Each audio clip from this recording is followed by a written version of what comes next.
In today's tech video, I'm going to show you how to download apps on your Philips smart TV. On most Philips TVs, including the Philips Roku TV, first thing you want to do is hit the home button on your remote control. Select streaming channels. They call them channels, but they really are just apps. Search for the channel you want to install, for example, like Hulu or Disney Plus. Then select channel and add channel.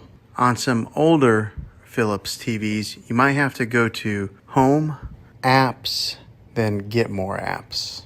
Now, here are a few apps I think you should check out. The first one is Locast. This is for those of you who want to get local channels on your TV and you don't want to set up an antenna. Check this app out. 3 other free and legal apps that are worth checking out are Xumo, Tubi TV, and Pluto TV.